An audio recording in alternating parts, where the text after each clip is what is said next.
The moment Dad spoke, I knew something was about to change. Forever. "I've never told anyone this before," he said, his voice carrying a weight I had never heard from him before. He sat across from me in the living room, his hands clasped together, his eyes filled with something that looked like both regret and relief. I could feel the weight of his words pressing into the silence between us.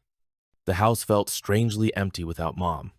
She had left for a conference for the weekend, and I had expected the time alone with Dad to be filled with nothing more than the usual routine.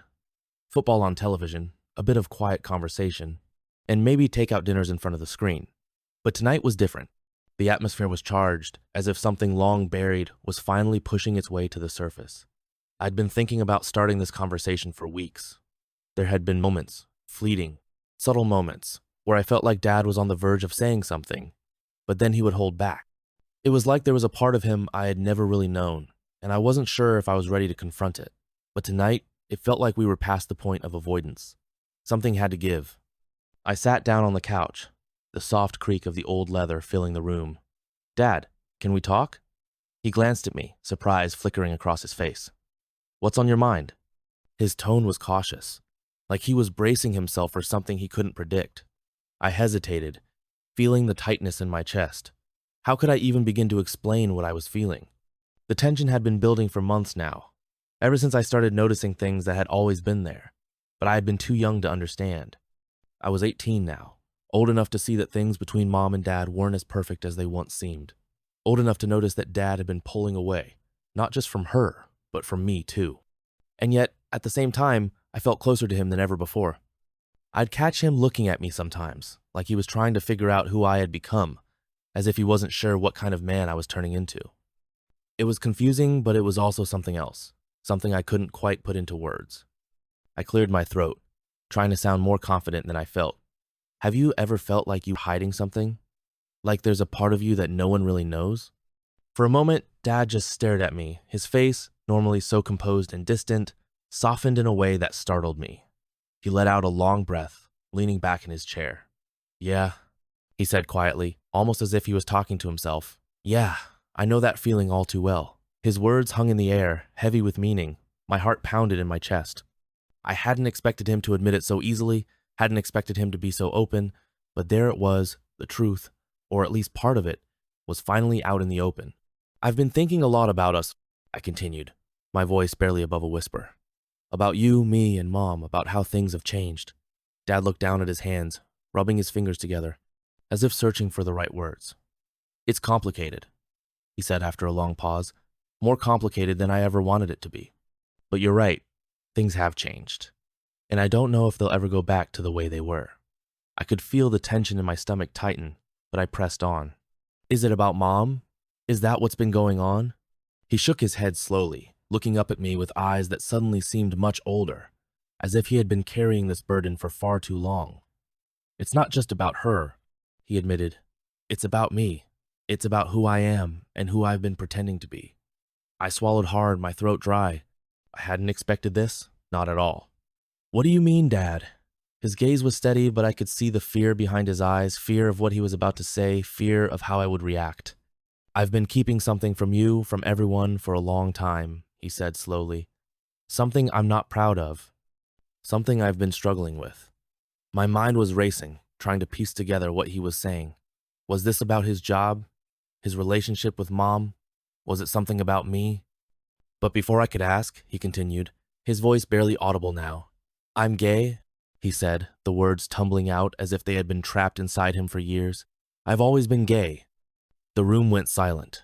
I could hear the distant hum of the refrigerator in the kitchen, the soft ticking of the clock on the wall, but nothing else. My brain felt like it was struggling to catch up with what I had just heard. You're gay?" I repeated, not fully believing it. Dad nodded, his expression pained but resolute. "I've known for a long time, before I even met your mother. But I couldn't accept it. I thought if I just ignored it, if I buried it deep enough, it would go away. But it never did. And now, after all these years, I can't pretend anymore." I felt like the ground had shifted beneath me. This was the man who had raised me, the man I had looked up to my entire life, and yet he was telling me he had been living a lie. My emotions were a whirlwind shock, confusion, even anger. But there was something else too. something unexpected. I don't know what to say, I admitted, my voice shaking. You don't have to say anything, Dad said, his eyes searching mine for some kind of understanding. I know this is a lot. I know it's not easy to hear, but I couldn't keep lying to you, not anymore. I took a deep breath, trying to process everything. Does Mom know? No, Dad said quietly. At least not the full truth. She knows something's wrong, but I've never told her this. I don't know how. And now, with you being older, I felt like you deserved to know. I sat there, staring at him, trying to reconcile the man I thought I knew with the man sitting in front of me now. It felt like a dream, like something I would wake up from and everything would be normal again, but I knew this was real. This was my father, and everything had just changed. I'm sorry, he said, his voice breaking. I never wanted to hurt you. And that was when I realized something. Despite the shock, despite the confusion, I didn't feel betrayed. I didn't feel angry at him. Instead, all I felt was sadness. Sadness for the years he had spent hiding, pretending, living a life that wasn't truly his. I'm not mad, Dad, I said, surprising even myself. I don't know what this means for us. Dad looked at me, his eyes filled with a mixture of hope and fear. It doesn't have to change anything between us. I'm still your father. I'll always be your father. But even as he said the words, I could feel that wasn't entirely true. Something had changed, and there was no going back. But the story didn't end there. No, this was only the beginning. The days after Dad's revelation were a blur. I tried to go about my usual routine: school, friends, homework, but everything felt different. Every time I looked at him, I couldn't help but wonder how long he'd been hiding this part of himself, and what did it mean for us, for our family. I couldn't shake the feeling that something had shifted between us, that we were standing on the edge of something we couldn't come back from. Mom was still away, so the house felt strangely quiet, almost like it was holding its breath, waiting for something to happen. Dad and I barely spoke about what he'd told me.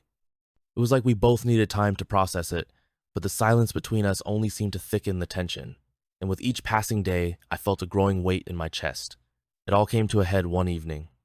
I had been sitting in my room, staring at the same page in my textbook for what felt like hours, unable to focus. I heard Dad moving around downstairs. He was cooking dinner, like he always did when Mom was away. Something about the normalcy of it felt surreal. How could he just go on like nothing had changed, like he hadn't just turned my entire world upside down? I closed my book and went downstairs, my heart pounding in my chest. The smell of pasta filled the kitchen, and Dad was standing at the stove, stirring a pot of sauce. He looked up when he heard me come in, a small, almost hesitant smile playing on his lips. Hey, he said, his voice soft. I was just about to call you for dinner. I nodded, but I couldn't bring myself to smile back. I didn't sit down. Instead, I leaned against the counter, watching him. The kitchen was bathed in the warm glow of the overhead lights, casting shadows that made everything feel more intimate than it should have. Dad, I started, my voice barely above a whisper. We need to talk. He stopped stirring, his hand freezing over the pot. Slowly, he turned to face me, his expression unreadable. About? You know, I said, my throat tight. About what you told me. About us. For a moment, he didn't say anything. The tension in the room was palpable, like a cord stretched too tight, ready to snap at any second. Then he let out a slow breath, setting the spoon down on the counter. Okay, he said, turning fully to face me. Let's talk. I didn't even know where to begin. How do you talk to your father about something like this? About him being gay? About how it changes everything? I felt like I was walking on a tightrope, one wrong word away from falling into an abyss I couldn't climb out of. Why didn't you tell me sooner? I asked, my voice shaking slightly. Why did you wait until now? Dad ran a hand through his hair, looking down at the floor. I don't know, he admitted. I guess I didn't think you'd understand. Or maybe I wasn't ready to face it myself. I swallowed hard, my heart pounding in my chest. But you've always known? You've known for years, haven't you? He nodded, still not meeting my eyes. Yes, he said quietly. I've always known. But I didn't want to accept it. I thought I could live a normal life, that I could be the husband and father you needed. But I was wrong. The room seemed to close in around me. I could feel the walls pressing in, the weight of his confession crushing down on me. I didn't know what to say, what to feel, but I couldn't deny that something else had been building between us ever since that night, he told me. Something I couldn't ignore any longer. Is it just about being gay, though? I asked, my voice trembling. Or is it more than that? Is it about me? Dad looked up at me then, his eyes wide with surprise. What do you mean? I mean, I struggled to find the words.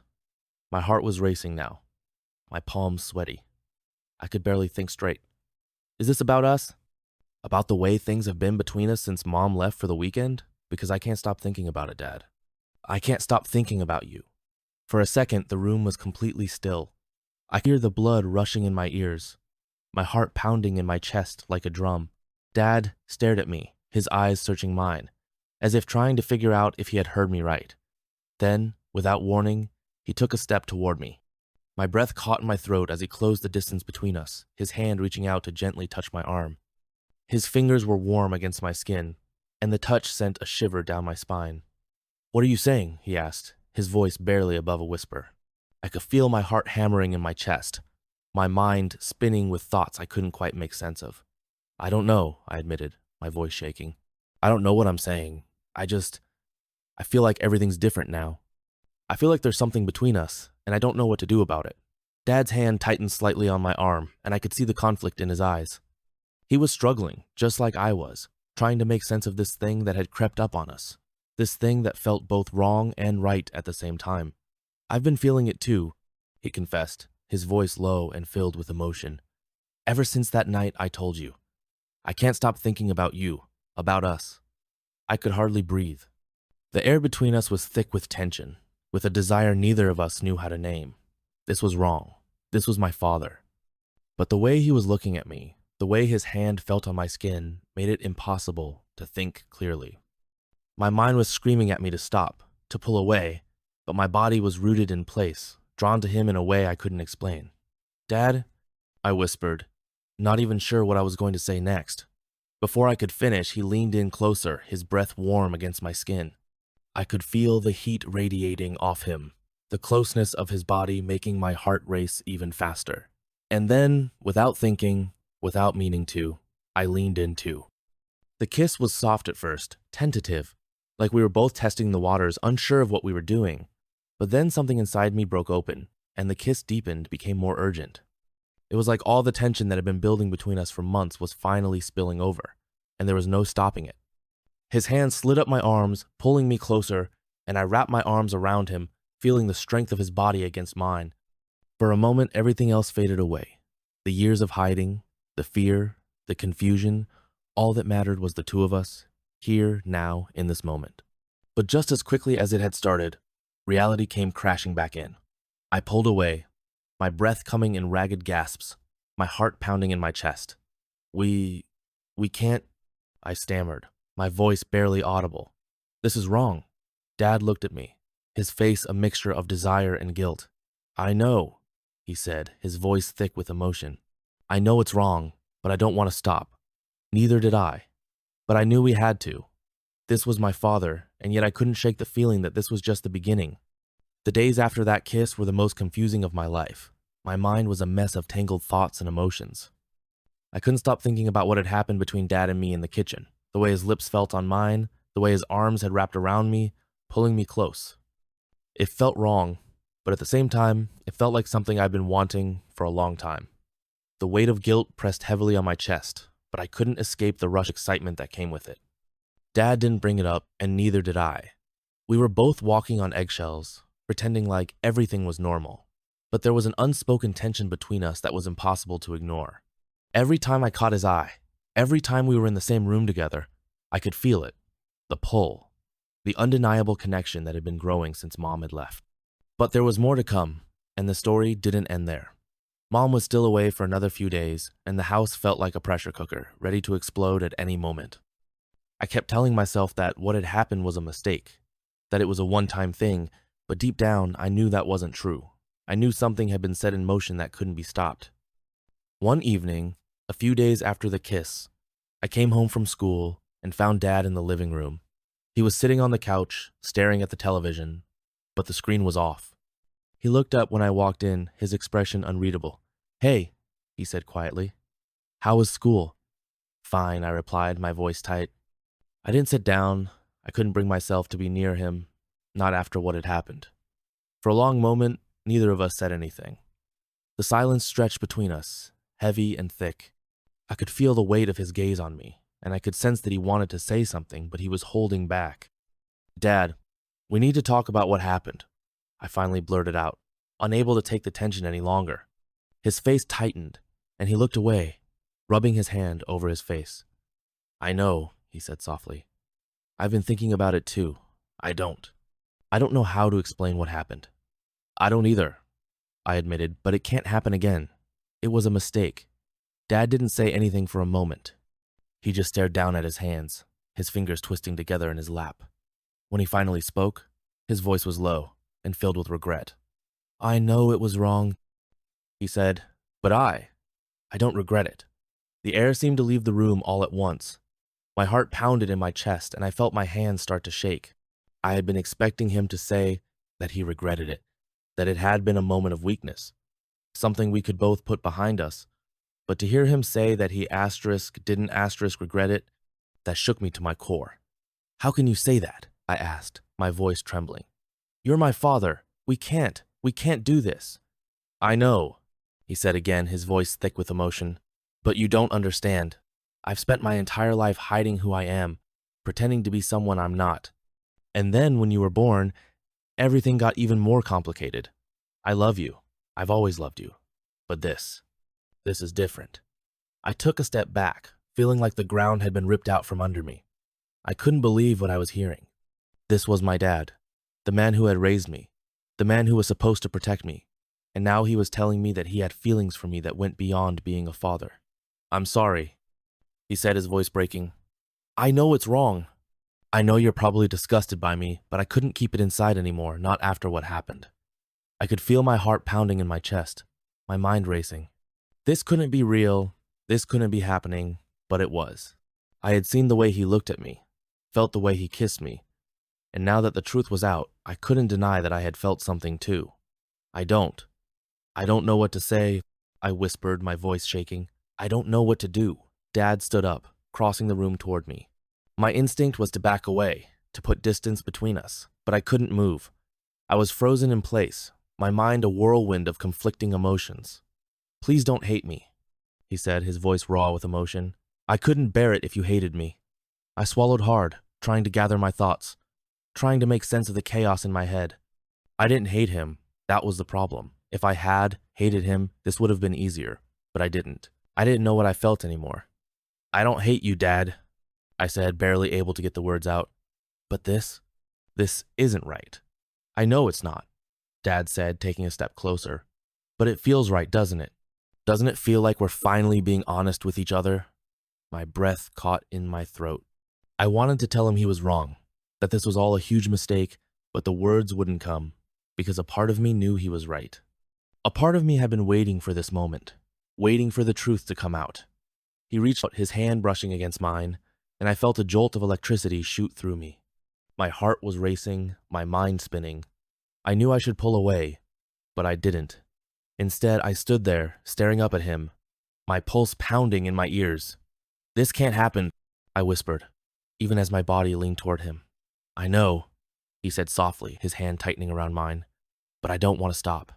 And that was it. In that moment, everything else fell away. The guilt, the fear, the confusion. All that mattered was the way he was looking at me, the way his touch made my skin burn. I had spent so long trying to deny what I was feeling, trying to push it away, but now that we were here, standing so close, I couldn't fight it anymore. Before I knew what was happening, he was pulling me toward him, his arms wrapping around me, his lips pressing against mine once again. This kiss was different from the first one. It was deeper, more intense, filled with all the things we hadn't said, all the things we couldn't say. My hands found their way to his chest, gripping the fabric of his shirt as he pressed me back against the counter. His body was warm against mine, and I could feel the steady thud of his heart beneath my fingers. Everything else disappeared: the house, the world outside. All that existed was the two of us, tangled together in a moment that felt both forbidden and inevitable.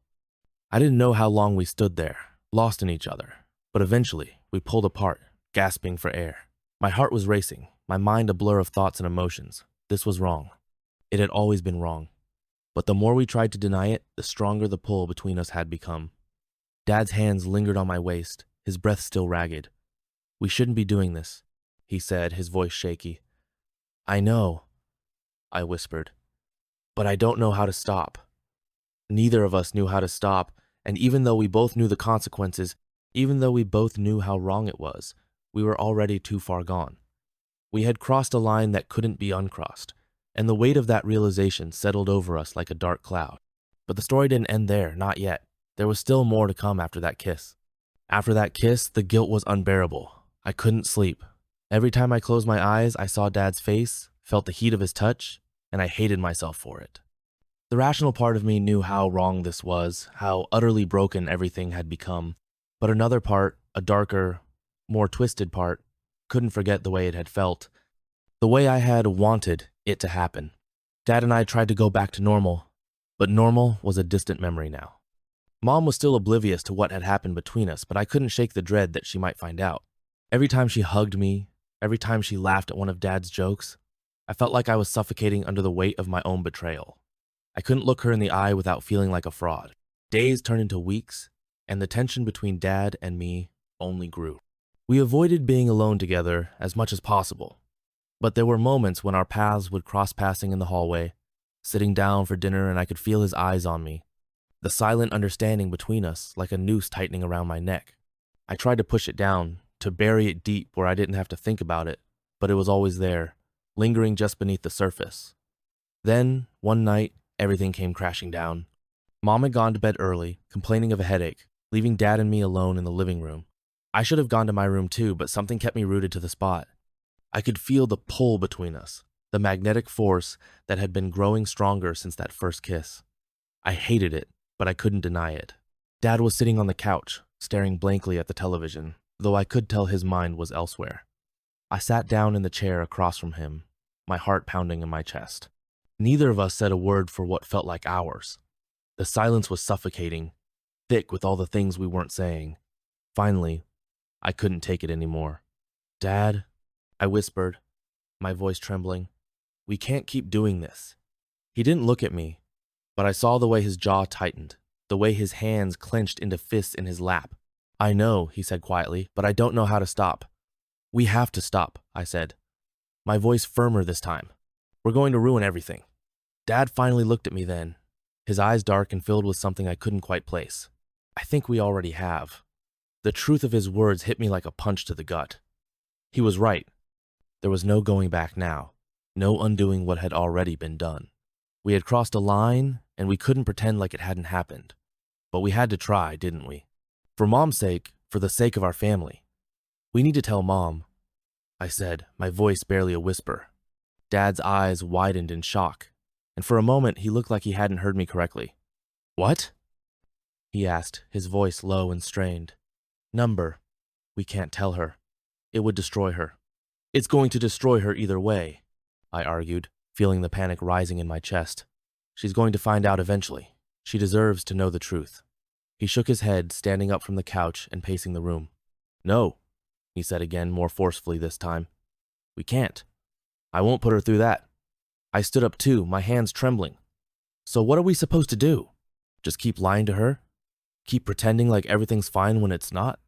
Dad stopped pacing and turned to face me, his eyes filled with a mixture of anger and desperation. "I don't know," he shouted, his voice cracking. "I don't know what we're supposed to do. I never wanted this to happen." "Neither did I said softly, my heart breaking at the sight of him. But it did. For a long moment we just stood there, staring at each other, the weight of everything we had done pressing down on us like a heavy blanket. I could see the pain in his eyes, the regret, but there was something else too, something that scared me. A part of him didn't want it to stop. A part of me didn't either. "We have to figure this out," I said, my voice shaking, "before it's too late." But deep down, I knew it was already too late. Just then, we heard a noise from upstairs. The sound of footsteps. My heart stopped in my chest, and I turned toward the staircase just as Mom appeared at the top, her face pale and her eyes wide with confusion. "Is everything okay?" she asked, her voice soft but filled with concern. Panic surged through me. Had she heard us? Did she know? My mind raced, trying to come up with something, anything, that would explain away the tension in the room. "Yeah," I said quickly, forcing a smile. "Everything's fine. We were just talking." Mom narrowed her eyes slightly, glancing between me and Dad. She could sense that something was off, but thankfully, she didn't press the issue. Okay, she said slowly. I just wanted to make sure. She turned and went back upstairs, and I let out a breath I hadn't realized I was holding. Dad was staring at the floor, his shoulders slumped in defeat. Neither of us said a word as we stood there, the silence between us more deafening than any argument could have been. That night, I couldn't sleep. I tossed and turned, my mind racing with everything that had happened, everything that could happen. I knew what we had to do, but the thought of it terrified me. Telling Mom the truth would destroy her, but continuing to lie would destroy all of us. The next morning, I found Dad in the kitchen, drinking coffee at the table. He looked exhausted, dark circles under his eyes, his hands trembling slightly as he held the mug. He looked up when I walked in, and I could see the guilt and regret etched into every line of his face. We need to tell her, I said quietly, sitting down across from him. Dad closed his eyes, letting out a long, shaky breath. I know, he whispered. And so later that day, we sat Mom down in the living room. My heart was pounding in my chest, my hands shaking as I tried to find the words. I couldn't look her in the eye as we told her the truth. Dad did most of the talking, his voice thick with emotion, but when it came time to admit what had happened between us, the words stuck in his throat. It was me who finally said it, the words falling out of my mouth like shards of glass. Mom didn't say anything at first. She just sat there, staring at us with wide, uncomprehending eyes. Then, slowly, the realization hit her, and her face crumpled. Tears spilled down her cheeks, and the sound of her sobs filled the room. It was the most heartbreaking sound I had ever heard.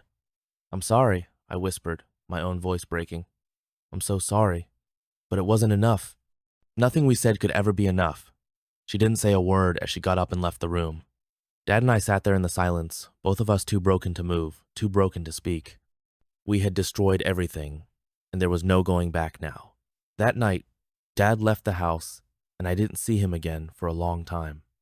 Mom stayed in her room, barely speaking to me, barely acknowledging my existence. I sat there in the empty house, the silence pressing down on me, and stared at the door where Dad had walked out. But even as the quiet settled around me, I didn't feel fully comfortable, because deep down I realized there were some things I couldn't walk away from.